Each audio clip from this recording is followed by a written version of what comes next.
Meus irmãos, a paz do Senhor. Meus irmãos, a paz do Senhor. Que bom estar com vocês de novo.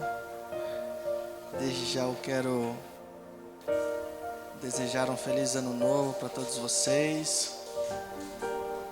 Que seja um ano de muitas realizações. 2025 passou e nós aprendemos muitas coisas. Mas 2026 entrou e nós estamos crendo em Deus.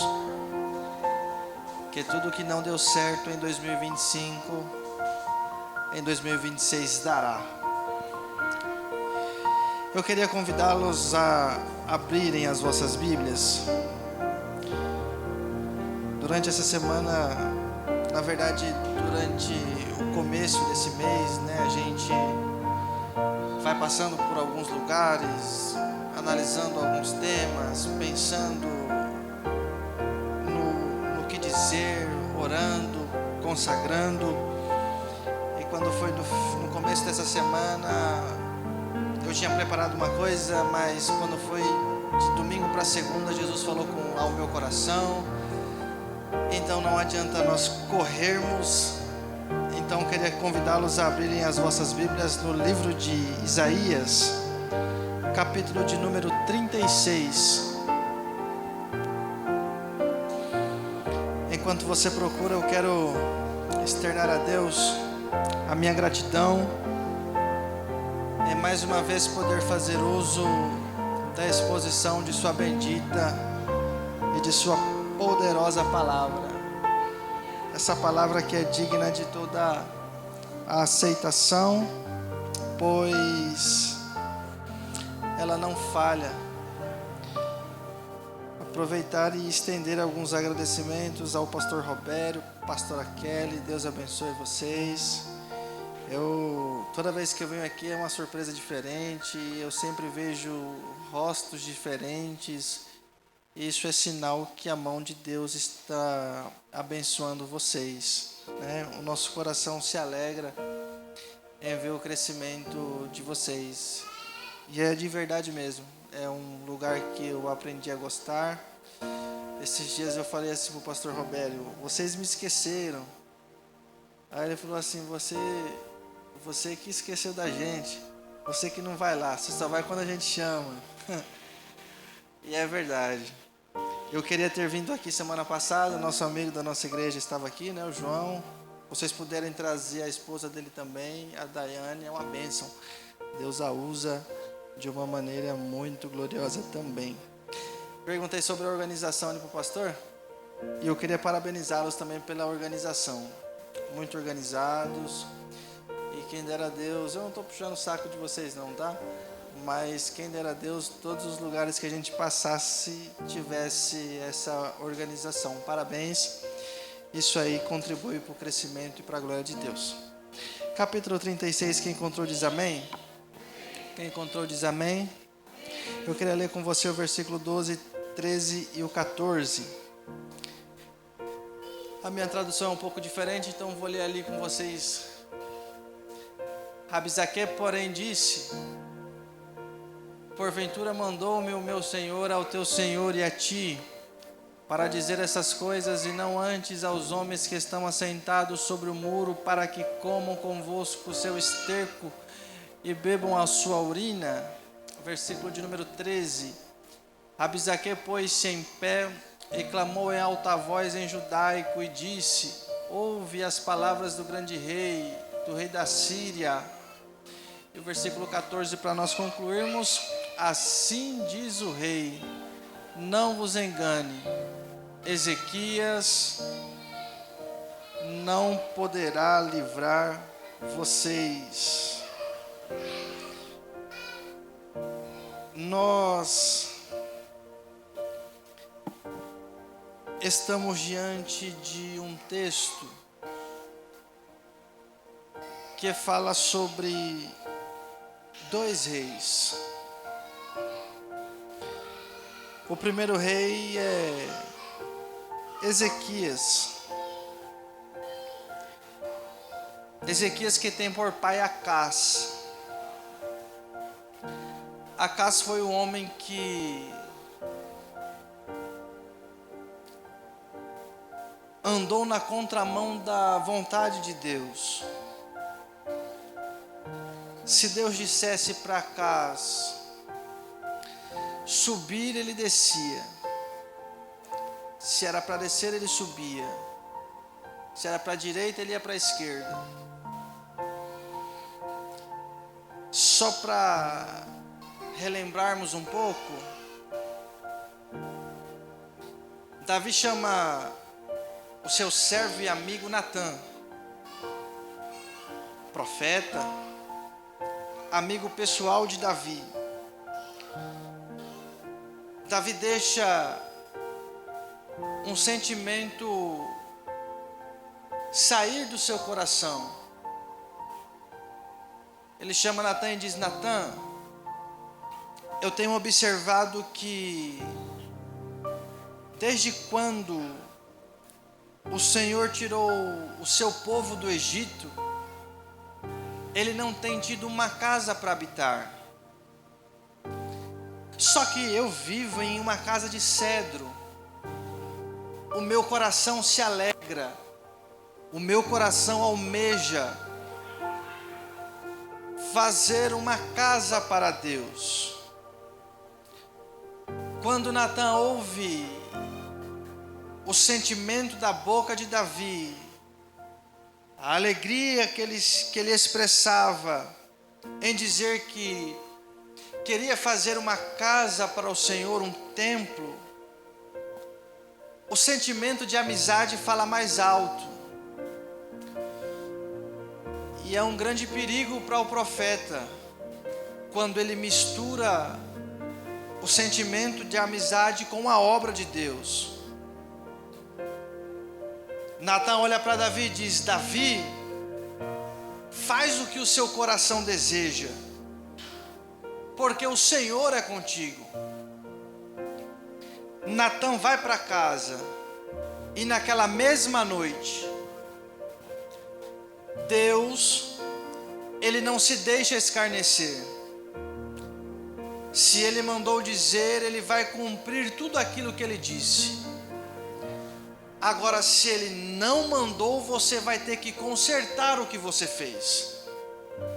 Deus olha para Natã e diz: Natã, quem é que falou para você falar para Davi que ele vai me construir alguma coisa? As mãos de Davi estão manchadas de sangue. Eu chamei Davi para peleja, mas fala para ele não se preocupar, porque da semente dele eu levantarei um, e este sim vai edificar uma casa ao meu nome. Natã corre para Davi e diz: Davi, agora diz o Senhor, e não aquele que se deixou ser levado pelas suas palavras, você não vai edificar casa ao Senhor, porque as tuas mãos estão manchadas de sangue, e eu chamei você para peleja, Davi, e na minha obra ninguém faz aquilo que eu não mando. Se eu chamei para pregar, vai pregar. Se eu chamei para fazer parte do grupo de louvor, vai fazer parte do grupo de louvor. Ele pode até lutar, pode até espernear, dizer que não vai aceitar, mas se eu chamei, ele vai fazer. Mas não se preocupa, Davi, porque da tua semente eu vou levantar um, e este edificará uma casa a meu nome. Davi fica velho, Salomão reina, e o que ele vai fazer? Construir um templo para a adoração do Senhor. Ele está atento aos detalhes. Ele é muito detalhista em pegar os utensílios, consagrar ao Senhor. As portas eram ungidas por eles. Santidade ao Senhor, reverência ao Senhor. No dia da inauguração, os sacerdotes estão a postos, os levitas estão nos seus lugares, e quando dá-se início ao culto, a glória de Deus era tão grande que os sacerdotes não conseguiam ficar de pé, mediante a glória que Deus derramou naquele lugar. Agora você entendeu que aquele templo foi feito para quê? Para a adoração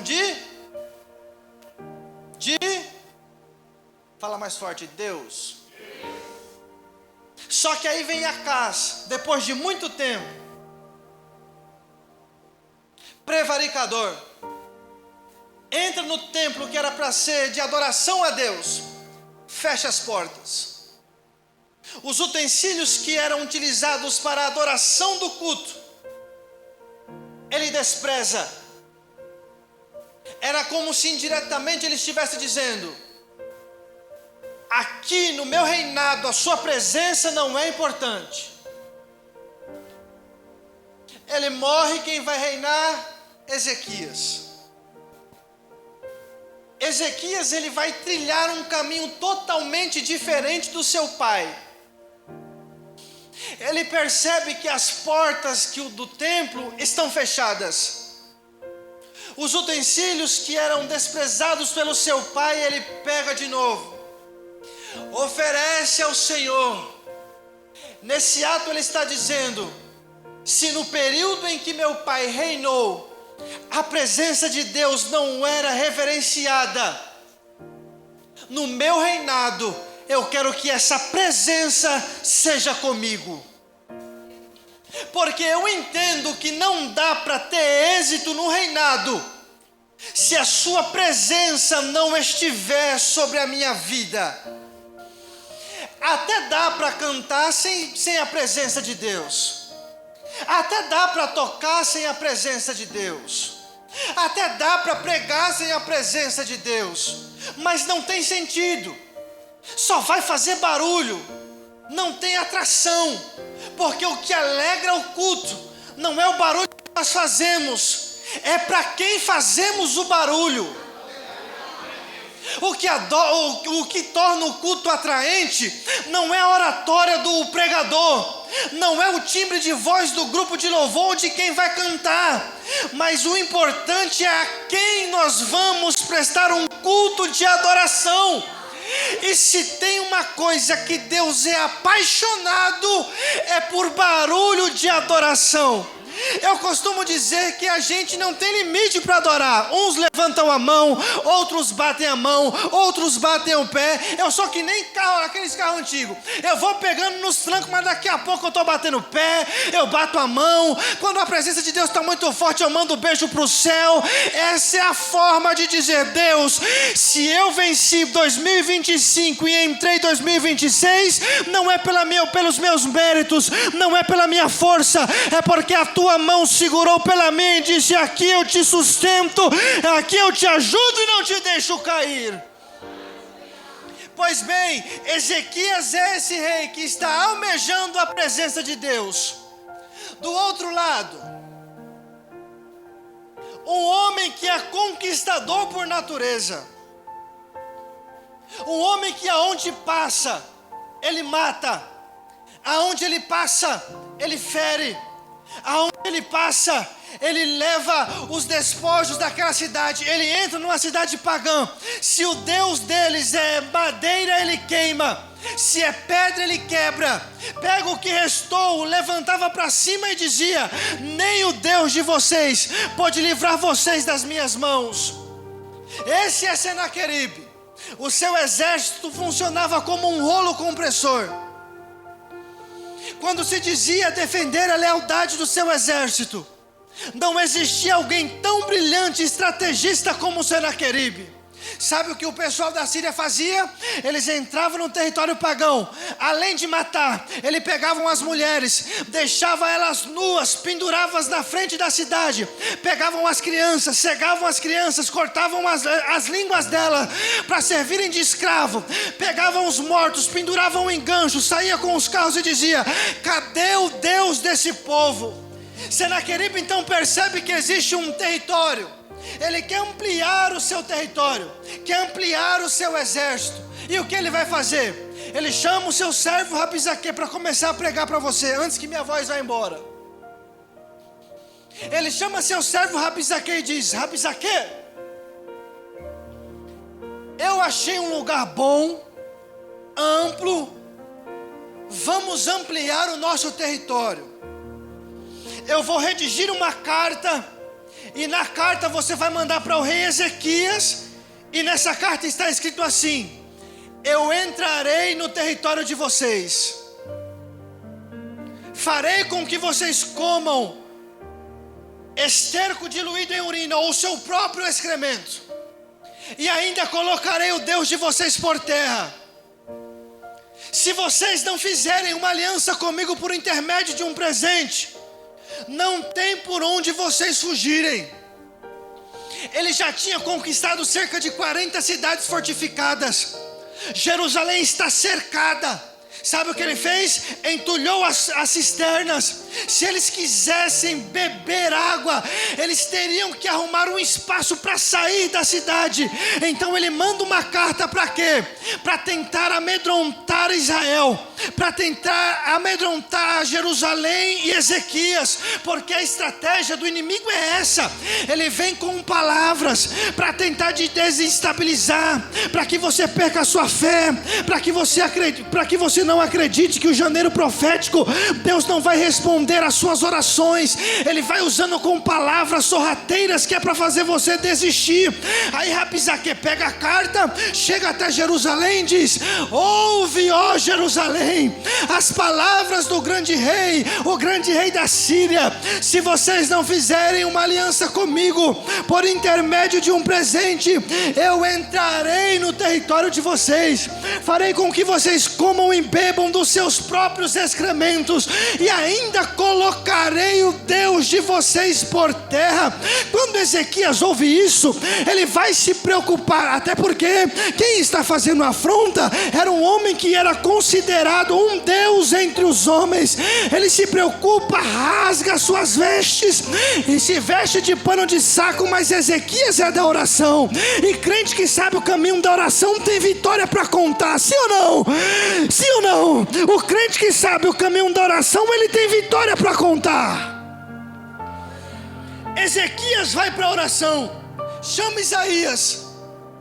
Isaías, chegou uma carta aqui, e essa carta tem afrontas, e quem está fazendo as afrontas não é qualquer um, é um homem conquistador, dominador por natureza. Não tem exército que se equipare a eles. Senaqueribe mandou uma carta, e olha o que está escrito nessa carta. Lá vai Isaías ler a carta. Se vocês não fizerem uma aliança comigo por intermédio de um presente, eu entrarei no território de vocês, farei com que vocês comam e bebam do seu próprio excremento, e ainda colocarei o Deus de vocês por terra. Ezequias, eu não encontrei problema algum nas palavras de Senaqueribe. Como não? Lê de novo. Quem está falando é considerado um Deus entre os homens. Lê de novo com cuidado, com atenção. Se vocês não fizerem uma aliança comigo, eu espero em Deus que você entenda isso. Se vocês não fizerem uma aliança comigo por intermédio de um presente, eu entrarei no território de vocês, farei com que vocês comam e bebam do seu próprio excremento, e ainda colocarei o Deus de vocês por terra. Eu ainda não encontrei problema algum nas palavras de Senaqueribe, Ezequias. Oh, não é tempo para brincar, Isaías. Presta atenção, lê direito, lê com atenção. Olha quem está falando, olha Senaqueribe, conquistador, dominador, um homem terrível. Lê de novo com atenção. Vou ler de novo, Ezequias, eu vou ler alto de novo para você entender. Se vocês não fizerem uma aliança comigo por intermédio de um presente, eu entrarei no território de vocês, farei com que vocês comam e bebam do próprio excremento, e ainda colocarei o Deus de vocês por terra. Ô Ezequias, deixa eu perguntar uma coisa para você. Ele disse que entraria no nosso território, sim ou não? Sim. Esse território que você habita é seu? Não. Ele disse que faria com que a gente comesse esterco diluído em urina. Esse povo aí é seu? Não. Ele disse que colocaria Deus por terra. Você é Deus? Não. Então não temas a cerca cerca das palavras que você ouviu. Por quê? Porque seu Deus é maior. Com muita educação, olha para quem está perto de você e diga para ele: seu Deus é maior. Mas se fosse para você falar desse jeito, sem fé e sem autoridade, eu não pediria. Fala com a autoridade de profeta: seu Deus é maior. Eu não sei qual foi a afronta que Satanás tentou fazer contra você, mas eu vim para te dizer: seu Deus é maior. Vou repetir: seu Deus é maior. Seu Deus é maior. Você passou o fim de 2025 ouvindo afrontas de todo tipo de lado, mas em 2026 entrou e Deus está dizendo para alguém: eu sou maior, eu sou maior, eu sou maior.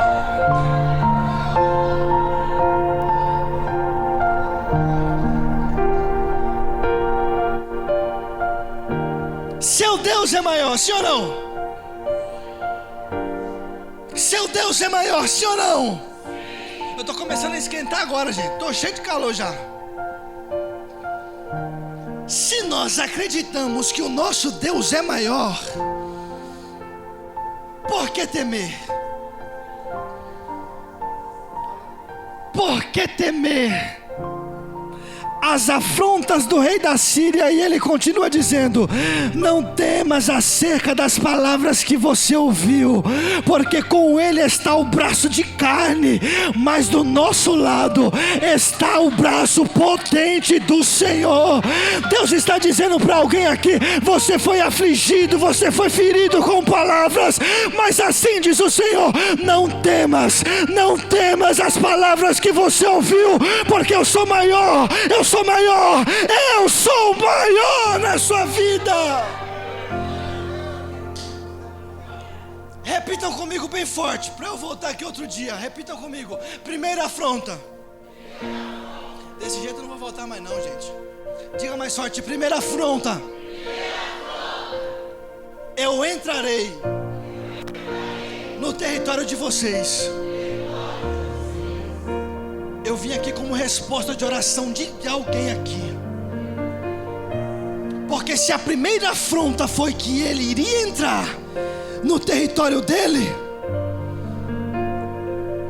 do povo, se o inimigo gosta de usar palavras para tentar desestabilizar você, Deus é especialista em responder as orações. Eu estou sentindo a presença de Deus aqui. Se a primeira afronta ele disse: se vocês não se alinharem comigo eu entro, olha a resposta de Deus, capítulo 37, versículo de número 33. Acerca das palavras do rei da Síria, ele não colocará o pé no vosso território. Olha para quem está perto de você e diga para ele: a sua casa é território de Deus.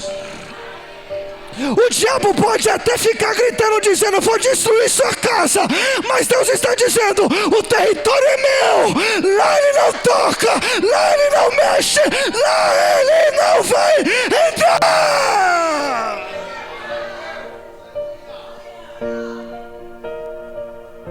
Eu estou sentindo a presença de Jesus aqui. Senaqueribe, pastor Roberto, está dizendo: eu vou entrar. E por que ele não entra? O diabo está dizendo: eu vou destruir você e a sua casa. E por que ele não destruiu ainda? Ele está dizendo: eu vou acabar com a sua vida. Quanto mais você ora, as coisas ficam difíceis. E por que a sua vida não acabou ainda?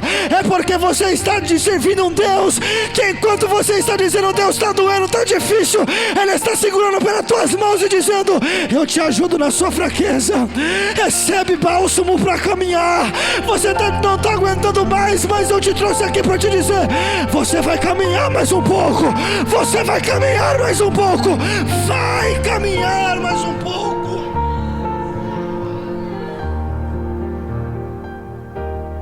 Ele está gritando e está dizendo: vou entrar. Vou entrar. Mas não entra. Qual é o intuito já que eu não posso entrar, vou tentar fazer ele sair.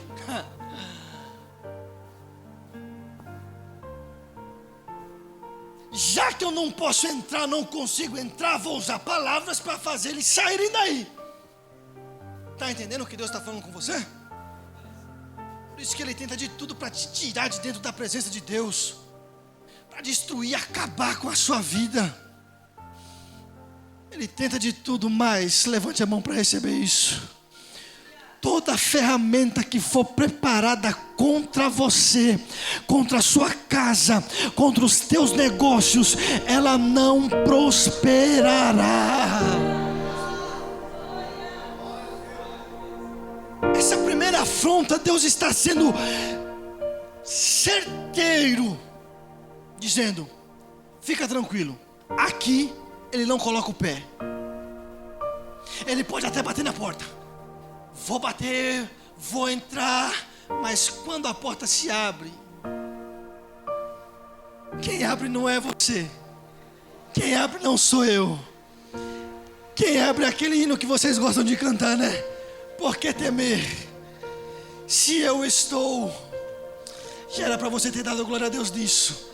Guardado por quem? Por quem nunca perdeu uma batalha. Se eu errei, não tem problema. Eu sou pregador não decora muito hino.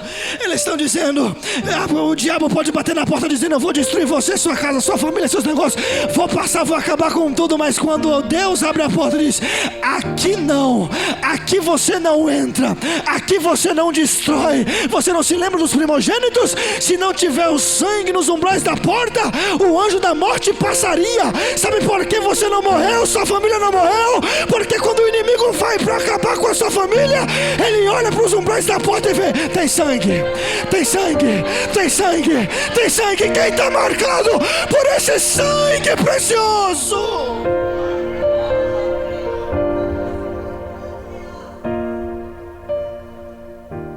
Parece que eu vejo Jesus colocando a luva de boxe. Agora é comigo. Agora é minha vez. Eu desconheço um crente, eu estou falando crente, que ore para Deus não responder as suas orações. Ah, Nilton, você está falando, tá bom, quer prova? Eu te provo. Josafá, 3 reinos e mais um pouco se levantaram contra Josafá. Josafá é crente como você, é crente como eu. Vai para um culto como esse e diz: Deus, tem muita gente vindo contra nós. São 3 reinos e mais um pouco, mas os nossos olhos estão postos em Ti, porque nós sabemos que é do Senhor que veio o nosso socorro.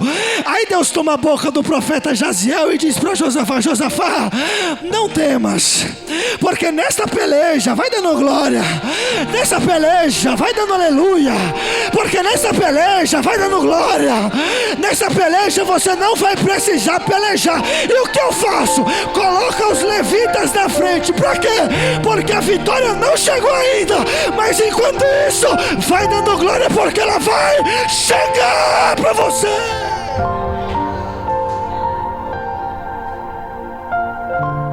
Quer mais uma prova? Eu te provo. Gideão, escondido, malhava trigo no lagar, escondido da fúria dos midianitas. E toda vez que Deus queria chamar a atenção do povo, Deus levantava alguém, ou permitia que alguma nação fosse que oprimisse a Israel. Para quê? Fazer Israel orar.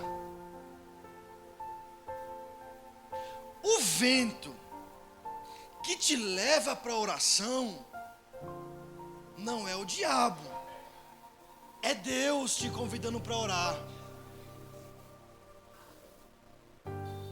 É por isso que muitas vezes a porta se fecha. É por isso que muitas das vezes na área da saúde chega uma resposta indesejada. Aí a gente olha e fala assim: ah, mas é o inimigo, é isso, é aquilo. Nem sempre é. Às vezes é Deus dizendo: deixou de orar. Eu louvei a Deus quando a irmã veio aqui para as ofertas, e você percebia que ela estava nervosa mesmo, porque eu também fico. Não é fácil falar para o tanto de gente que tem aqui. E aí ela falou assim: eu tiro meu tempo para Deus. Eu tiro meu tempo para fazer o devocional. Quando eu cheguei aqui, o que vocês estavam fazendo? Orando.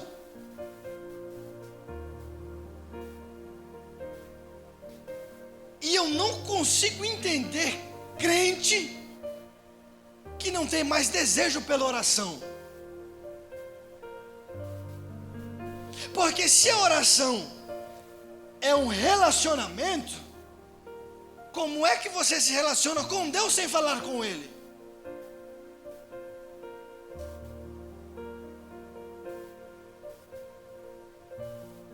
Orar, precisamos buscar a Deus. E aí Gideão está preocupado, escondido. Deus dá um sinal para ele. Só que Gideão é crente como eu e você, sim ou não? E todo crente pede confirmação. Aí Gideão fala, não, tá bom, senhor, o senhor já falou, já estou entendendo, mas não me leva a mal não. Eu preciso de mais uma confirmação para saber que é o Senhor. Fez a confirmação, o Senhor respondeu. O que eu faço? Eu vou dar um sinal para você. Manda o teu servo olhar. Porque tinha uma mitologia da época que eles acreditavam, os midianitas acreditavam, que todos os seus inimigos que eles matavam poderia voltar e assombrar eles com cabeça de fogo. Olha como Deus é estrategista. Ô Gideão, pega a tocha. Pega a tocha e vai. E o que eu falo? Pelo Senhor. E depois para o Gideão. Porque não é sobre mim. A guerra é sobre ele. Pelo Senhor. E por Gideão. Pelo Senhor. E por Gideão. E aí eles ficavam continuamente, pelo Senhor e por Gideão, pelo Senhor e por Gideão, e pelo Senhor e por Gideão. E eles vão continuando sem saber o que vai acontecer. Só que Purá já tinha ido olhar para ver o que tinha acontecido, e um olhava para o outro dizendo, olha, eu sonhei que um pão cevado, torrado, passava no meio do arraial.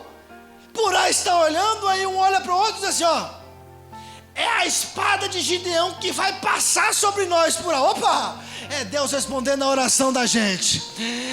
Eu não sei como Deus irá fazer, mas eu vim aqui para te dizer, nessa guerra, você pode ficar tranquilo, porque quem guerreia por você é o valente. Eu vou te dar mais uma confirmação. Davi olha para o monte no Salmo 121, ele olha para um lado, olha para o outro, não tem saída. Ele olha os cananeus olhando para ele, cercando ele de todo um lado. Ele olha para um lugar alto, ele vê que tem dificuldade, mas ele olha acima dos montes, ele diz, o meu socorro está no Senhor que fez os céus e fez a terra. Eu vim aqui para te dizer e profetizar um 2026. Eu não vim apenas desejar que você tenha uma mesa farta, eu não vim apenas desejar portas abertas, eu vim desejar a presença de Deus, que é o que a gente precisa para caminhar mais um pouco. Se coloca de pé, por favor. Eu queria falar sobre 3 afrontas, vou falar de 2 na próxima vez que eu venho aqui. Eu não vou terminar isso aqui, que eu vou falar de outra coisa, tá bom? Beleza? A segunda afronta, repitam comigo, a segunda afronta. Segunda afronta. Mais forte, segunda afronta. E farei que vocês comam e bebam do seu próprio excremento. Bota aqui o 37 e 30 para mim, por favor. Olha como Deus gosta de responder às afrontas do inimigo. Versículo de número 30. Já que o inimigo disse que entraria no nosso território, Deus diz, ele não colocará o pé no nosso território. Esse que eu estou falando é o 33, mas pode deixar no 30. Nem tampouco uma flecha lançará sobre vocês.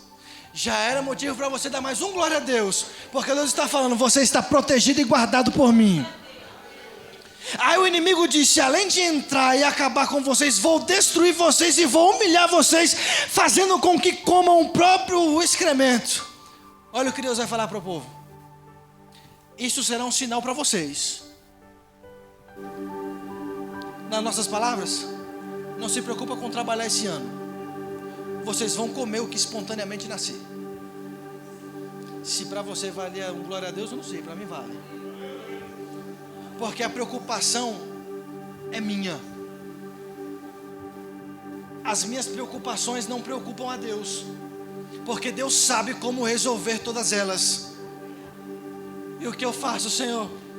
Já que isso é assim, eu vou caminhar aqui, eu vou andar por esse caminho, e as coisas vão começar a acontecer. Oh, que pena que você não entendeu isso. Eu não preciso me preocupar com as afrontas de humilhação que eu recebi do inimigo, porque ele disse que faria com que eu comesse esterco diluído em urina, os nossos próprios excrementos. Mas olha o que Deus está dizendo: ninguém vai humilhar o meu povo. Vocês vão comer o que não precisa nem plantar, não precisam nem suar, porque espontaneamente vai nascer. Este ano será um sinal para vocês. Este ano será um sinal para vocês, comunidade. Este ano será um sinal para vocês, comunidade. Este ano será um sinal para vocês. Deus está dizendo: eu estou mandando recurso para vocês. De onde virá eu não sei, mas ele vem. Da onde o sustento virá eu não sei, mas ele vem. Eu não sei da onde a provisão virá, mas ela vem. Eu não sei de onde o socorro virá, mas Deus está dizendo: sou teu socorro, sou teu abrigo, sou teu amigo, sou provisão. Providência, recebe esta palavra.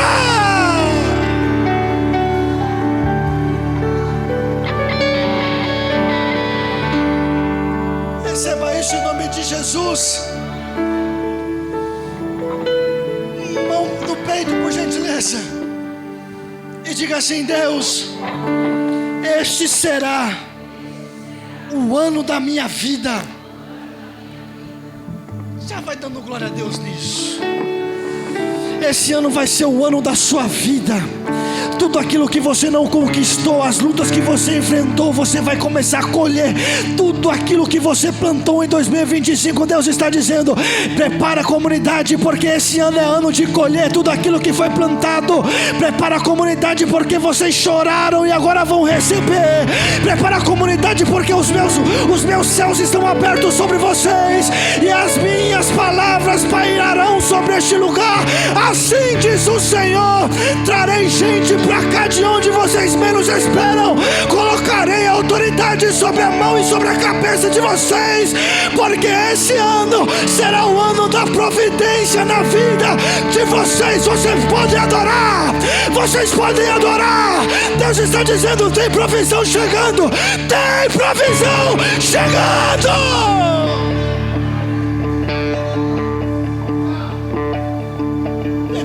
E providência chegando pra gente. Ô Nilton, tá um caos na minha casa. A minha loja não vende. Os meus negócios vão de mal a pior. O cenário não é favorável. E quem foi que disse que Deus precisa de um cenário favorável para nos favorecer? A terra seca brota água, por causa do poder da palavra que Deus liberou sobre vocês. Ô Nilton, já tentaram entulhar os poços que eu mesmo cavei. Já aconteceu, eu sei. Isaac é crente, entulhar os poços de Isaac. Isaac cava em outro lugar, entulha os poços de Isaac. Ele é crente, vai para outro lugar, alguém vai e entulha os poços de Isaac. Mas sabe o que é interessante? Que aonde ele cava tem água para brotar. Sabe por quê? Porque não é o lugar, é a bênção. E a bênção que está sobre você, não tem demônio, não tem homem, não tem fofoca, não tem panelinha que vai invalidar tudo aquilo que Deus projetou e prometeu para a vida de vocês. Se preparem, porque algumas línguas cairão por terra e o nome do Senhor será glorificado.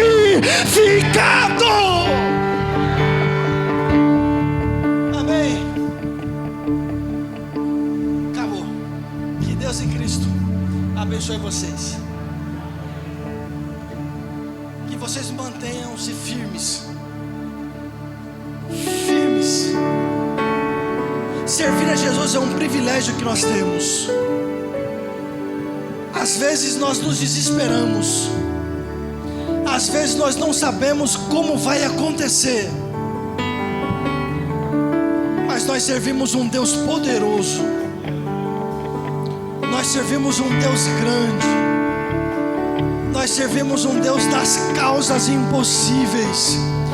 Então, para eu terminar a minha oportunidade, encerrar a minha participação, eu queria que você levantasse só mais uma vez as mãos, para eu profetizar sobre a vida de vocês. E essa é a terceira quinta-feira, é isso? É a terceira. Que Deus abençoe vocês, que vocês permaneçam firmes, terminem a quarta, e que não fique só na quarta, venha as próximas quintas também, porque não adianta ter 4 quintas proféticas, sendo que seu ano não vai ser profético. Então venha quinta, venha sábado, venha domingo, venha feriado, o culto que tiver, venha, busque a presença de Deus. E para concluir, eu profetizo a bênção na vida de vocês, portas abertas, saúde, prosperidade, todas as áreas da sua vida, sentimental, material, física, que em nome de Jesus sejam tocados e sejam liberadas as portas e as comportas dos céus para abençoar a sua vida. Que seja um ano de colheita, que seja um ano de restauração, que seja um ano de multiplicação. Grupo de louvor, que seja um ano que quando vocês cantarem, a glória de Deus se manifeste, pessoas sejam curadas. Obreiros e pregadores, quando vocês abrirem as vossas bocas, que vocês sejam como uma flecha nas mãos de Deus para alcançarem um alvo. Igreja, quanto mais oramos, mais buscamos a presença de Deus, mais renovo virá da parte do Senhor. Famílias, em nome de Jesus eu digo para vocês, não desista da sua casa, porque esse ano será ano de culto, de ação de graça, porque você e a sua casa vão servir ao Senhor. Se você concorda com isso, aplauda dando glória, dando glória.